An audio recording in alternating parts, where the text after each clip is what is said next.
Hello guys! So kanina nag-swimming tayo sa Cranberry Lake. So ngayon naman, nandito kami ngayon sa Dinosaur Valley, dito naman sa Glen Rose.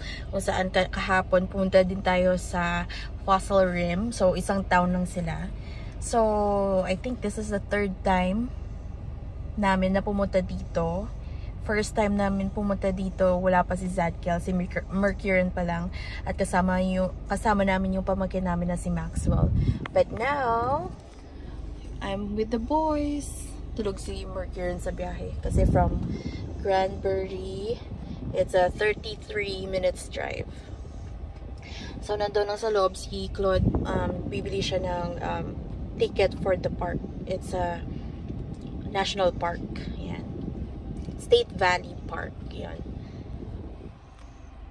At kilala ang lugar na to guys kasi last time yung napakita ko before, dito matatapon yung mga dinosaur prints sa kanilang parang river or sa tubig, body of water dito.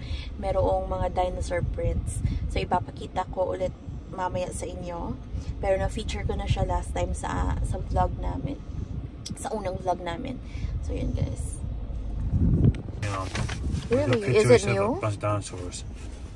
Wow. Okay, we are. So the dinosaur is new addition. Oh, we wouldn't. The last time we didn't go outside because cold, so it might have always been there. Okay. So what do you want to do first? So I'm planning for a good park spot for the Blue Hole. Blue Hole number 3, main track side. Yeah. Okay. Parking right there. Okay, so you'll park here. The 4. Oh, so here you can't do it. It's straight down. Yeah. So we have to park. Go this way, up here, up there. Okay. Okay. So we are at Dinosaur Valley State Park.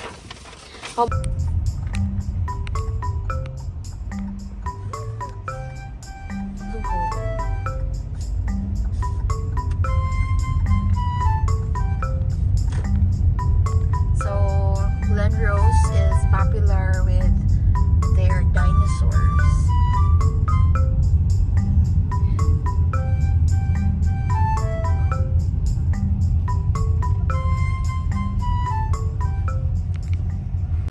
Hi guys, say hi. Hi Dad. Hey guys, we are walking on a trail going to the Blue Hole with Zadkiel, Daddy, and Mercurian. Claude and Mercurian's here with us and ahead of us.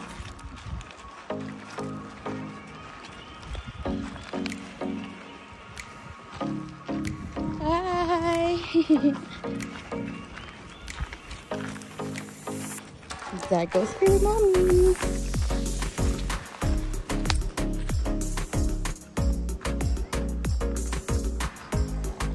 Yay! Yeah, because if we go here, it's so hard. So we go this way and find the.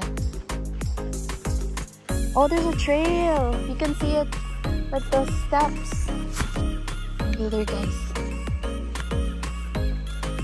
Zadkiel!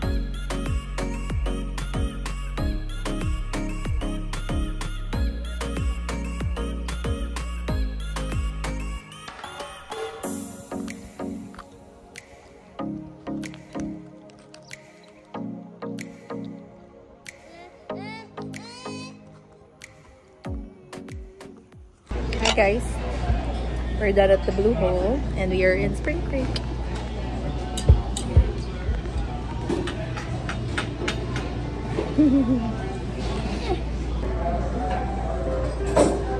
Yeah, you could eat.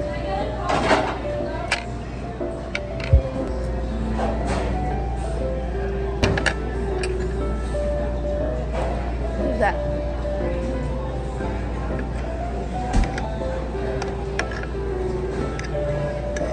So after this, we can like find some place with that. These are truck called Stanley park. Near here? Yeah, this way nice. This way nice. Okay.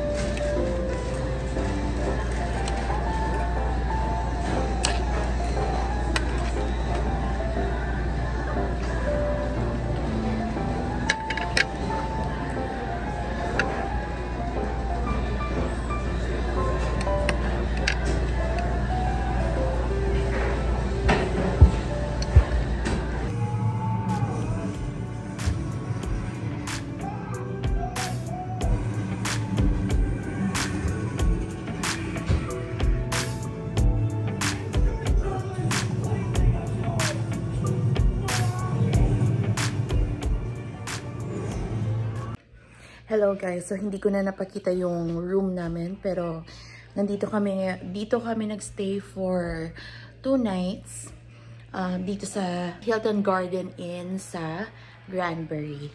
So, yan lang, door, bathroom, tapos meron ditong mini kitchen, so meron ng microwave, coffee maker, at saka lalagyan na ng ice. And then, ito yung aming 2 queen bed. Dito natutulog yung 2 bata. And dito naman kami. And then, mayroong TV. And dito yung parang table, business table. Hindi ko lang alam kung anong tawag dyan. Pero, prepare na yung luggages natin. Ready na tayo umuwi. Nandito yung maliit na fridge. At ipapakita ko sa inyo yung aming background. So, yung room namin is harap ng lake. Yan. Lake view. So, meron dyan mga apartments. Yan, apartments. Mga bahay din. Yan. Dito sa Granbury. So, nag-empake na kami, ready to check out. And then magdadrive na kami pa uwi sa bahay.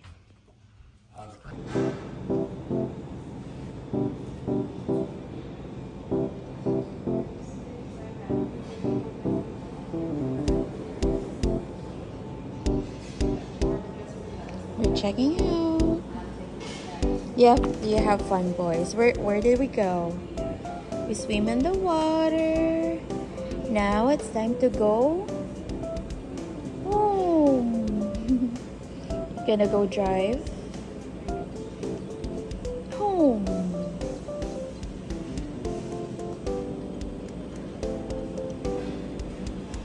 So this is the Hilton Garden Inn here in Granbury. I do want to stop off and buy some place for Shake. Oh, you gonna shake? Oh, where do you want to go? If we press by racetrack, QT. Oh.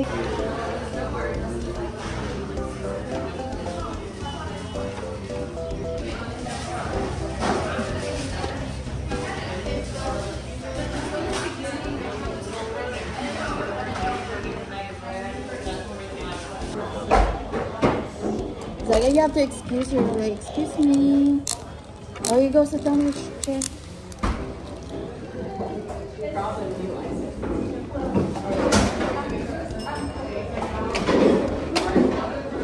You have like, excuse me. That's not working.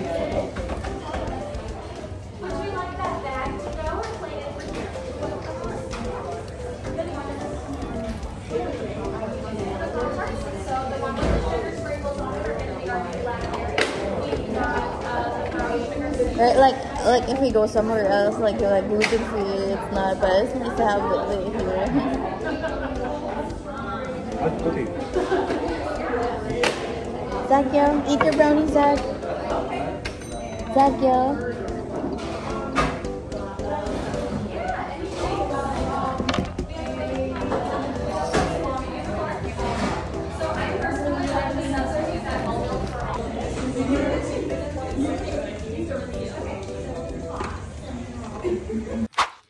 Hello guys, so kakauwi lang namin dito sa bahay. So, dumating na yung Shein na in-order ko, na ginamit ko yung points ko sa Poppy puppy feed.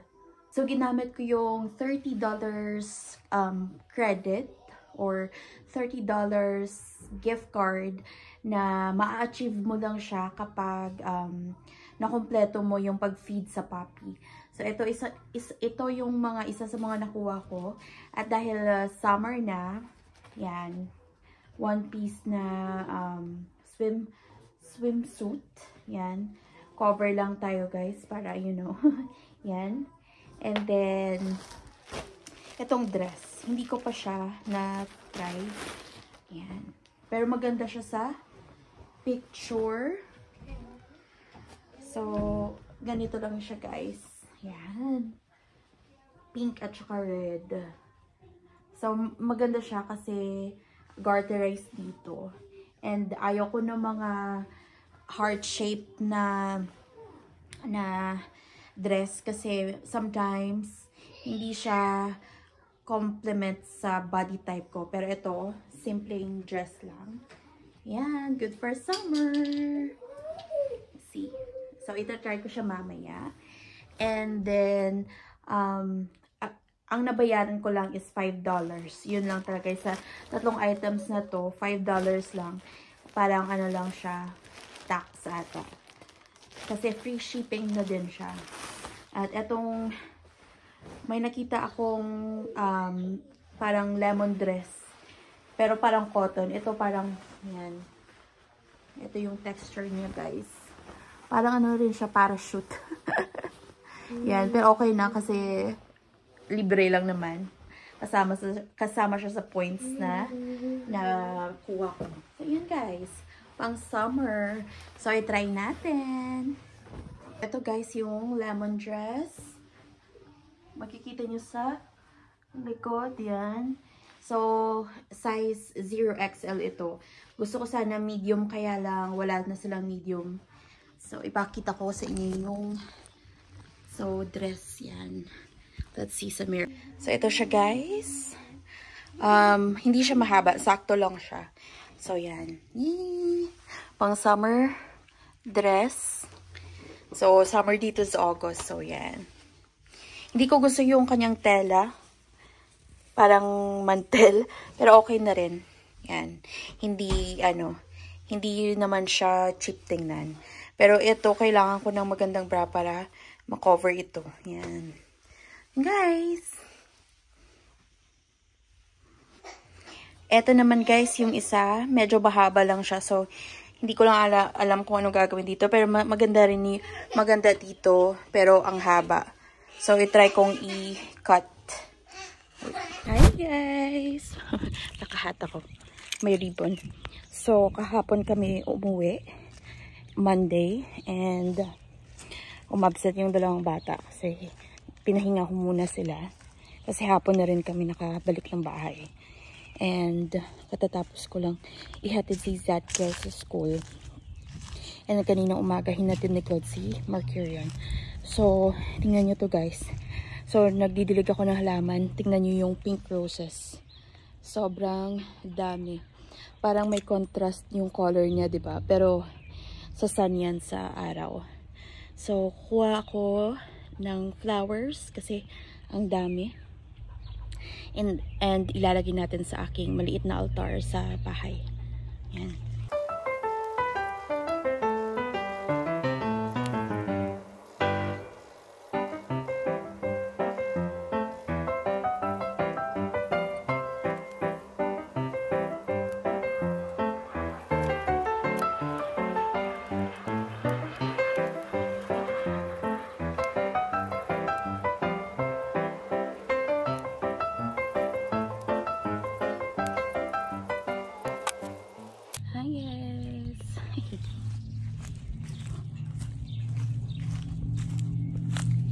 Ito siya guys, yung ating flower, pink roses.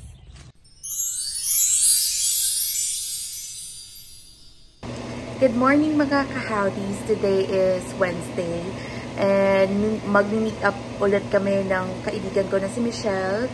So pupunta ko sa kanilang bahay kasi ihatid ko yung regalo para sa kay Emily, yung anak niya. So hindi ako naka-attend nung Sunday kasi pumunta kami ng Granbury. So, yun. And, magluluto ako ng tinis ng munggo. So, walang protein. Munggo lang siya. At saka, spinach at vegetables, onion, at saka tomatoes. So, yun guys. Si Zadkiel, natutulog pa. Pero, nagising na siya. Binigyan ko lang siya ng milk. And magpe-prepare din tayo ng kanyang breakfast before going to school. Kasi doon siya sa school kumakain ng lunch.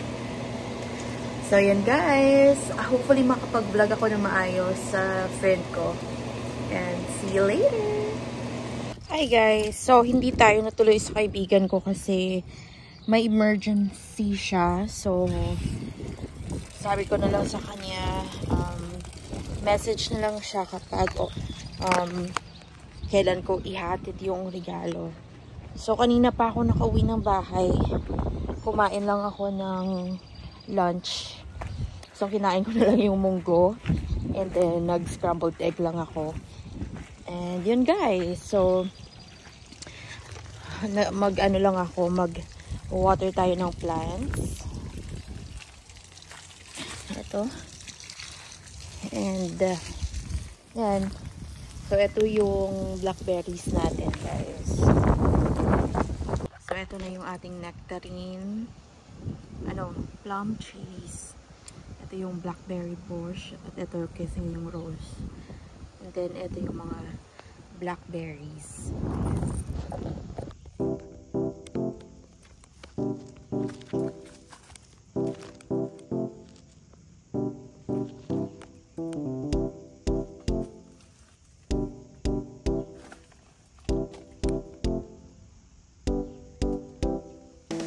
So, nandito naman tayo guys sa aming backyard kung saan meron kami ditong nectarine. So, before, ang liit lang nito ngayon. Pwede na siyang maging shade. Yan. So, maganda kapag lagyan dito ng bench. Yan. Maano siya kayo, maaliwalas. So, kapag nandito kayo, mainit dito sa Texas. So, kaya maganda na may mga puno. So, at least, meron kaming 2 fruit trees. Sa mga sinubok namin, 2 yung nag-survive. Yan. So, yan guys. Ito yung nectarines. At sa kabilang bakod naman, sa kilid, yung plums. Yan. Pero sa atin pa rin ito. So, yan guys, nakaka-press kong tingnan ng puno. Before, wala pa kaming puno. So, maganda na meron ng ganito. Ito yata ay 4 years. Yan, 4 years.